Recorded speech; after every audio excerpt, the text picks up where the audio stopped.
Success in marriage is not that difficult, and this is not some other motivational stuff.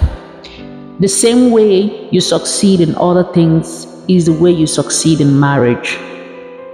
Before you think I'm blabbing, just watch this to the end. How many of you know what an athlete needs to succeed? I know you know. I know that if a child of yours asked you to help him become a successful athlete, you would recommend a number of things he has to do. You will ask him to join a football team, you will encourage him to watch football, and you will seize any opportunities to introduce him or match him to the best coaches and athletes around you. And you won't stop at that. You will keep looking out for information and opportunities available for him to seize. When it comes to the subject of marriage, why do we hesitate? Why do we think success in marriage comes by luck? Why don't we prepare, plan, and strategize for it? You see, failure to prepare for marriage is preparing to fail in marriage. Listen, you can have all the money in the world, but if you don't have successful marriage, you will not be fulfilled. True fulfillment happens when this one particular relationship is in order. Someone said that both men and women can be good bosses at work. It all requires a stable mind and a good marriage. Can I submit to you that even a stable mind comes from a good marriage? You don't have to leave your marriage or be divorced to have a failed marriage. Most married people already have failed marriages. They are just enduring. Now, how can you have a successful marriage? This brings us to the definition of a successful marriage. What is a successful marriage? Because I believe so many people do not have an idea of what a successful marriage is.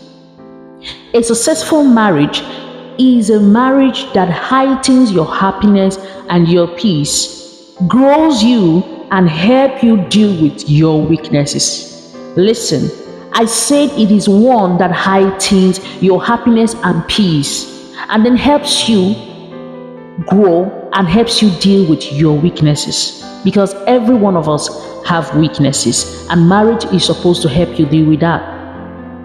So now that you already know the definition of a successful marriage, I guess I don't have to explain to you what a failed marriage is. So a failed marriage is one that has failed to heighten your happiness and your peace. It has failed to grow you, and of course had failed to help with your weaknesses. The number one cause of a failed marriage is what I mentioned at the beginning, which is the indifferent attitude of people towards marital success. People are generally careless about marriage. They are very careless about marriage. They just don't put in the work to make it a success. Just like the illustration of the athlete we used in the beginning, we don't take the pain to find the right coach or the right person or the right information we need to succeed in relationships, especially the marriage relationship. And of course, that's why there's massive failure. If I may ask, are you aware there are 5 kinds of maturity you must attain before you enter into the institution of marriage? Number 1 is financial maturity. Secondly, mental maturity. Thirdly, spiritual maturity. Fourth, emotional maturity. And the last but not the least is social maturity. Do you also know that there are 5 kinds of knowledge you need to have before you enter marriage. You need to have a general knowledge about marriage, the purpose of marriage, why marriages fail, why marriages succeed, how successful marriages evolve. That is number one. Number two, you need to have a knowledge about your gender. If you are a male, you need to understand the male human, his characteristics, his upbringing, his values, his goals. You need to understand. And when you understand that, you now need to narrow it down to yourself. The third one, which is you yourself. Your name is Christian, your name is whatever it is, Alex. Who is Alex? You need to understand you. Do you know that one of the things you can do powerfully on earth is to study you? Someone said, man, know thyself. Every man should know himself. This is I'm talking about number 3 now. Then number 4, you should know the other gender you are getting into a relationship with. If you're a male, you should understand what the female gender is. What is her values? What is her goals, her upbringing? What does she want? What are her needs? You must have a general knowledge about the female gender. Finally, which is the 5th one, is then you must know, have a knowledge, have a blueprint, and have, a knowledge about the particular female that will fit into your kind of person. Do you understand? You must have someone who is not a real person, but the kind of person that you want in your mental picture. You must have a mental picture of what that person looks like. I know you have not heard, and then you don't know all of these things, and you are thinking you're going to succeed in marriage. If you have no clue about these things, why on earth do you think it's just going to work like that? So now we've dealt with the first reason marriage failed. It is the indifferent attitude that people have towards marital success. The second reason why marriages fail is what I call selfishness.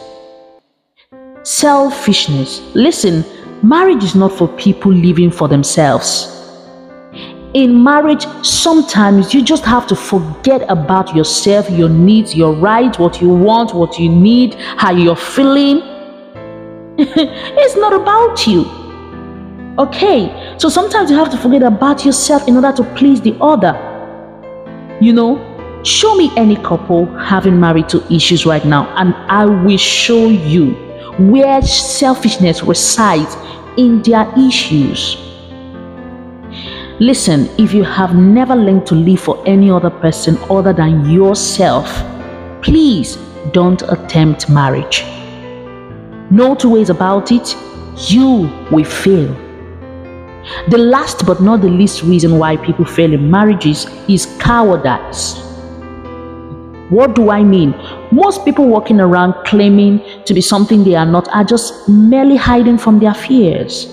A lot of people are scared to be who they are or to show up who they are for fear of being judged by people. So you lie about who you are, you lie about what you do, you lie about what you have so that people will accept you. Listen, that's a recipe for disaster. Most times when choosing partners, we choose those who don't challenge us to be better. We only settle for our comfort zone, for those who will tolerate our weaknesses. Now, I don't mean that you should find those who can't stand you, but anyone who cannot, bring it to your notice lovingly, knowing that they are also having some weaknesses themselves. So anyone who cannot help you deal with it in love, they would only stunt your growth. You don't need such a person. But guess what? We go for such people.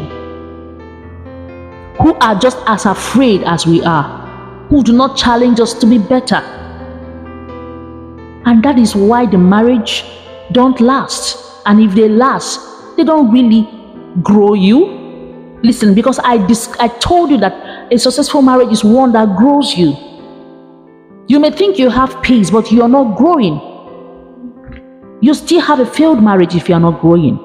Yes, and if your weaknesses are just there staring at you, nobody to help you out with it, your marriage is not a successful one.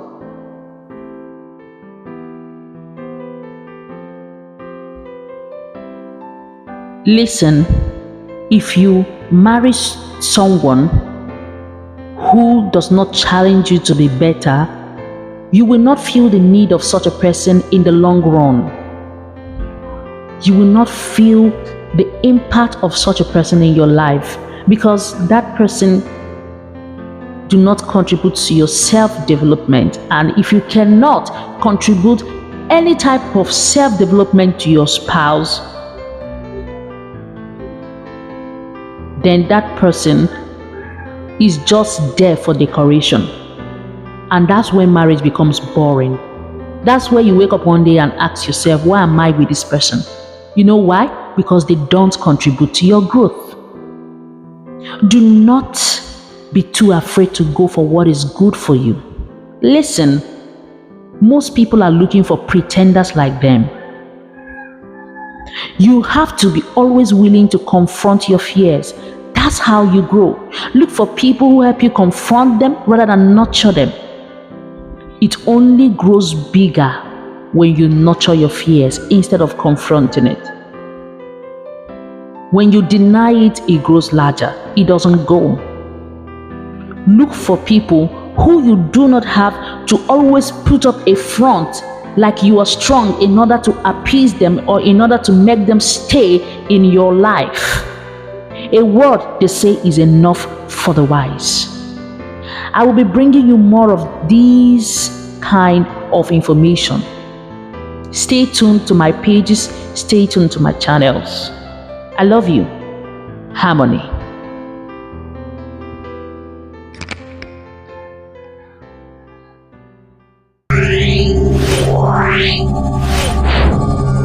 Yeah.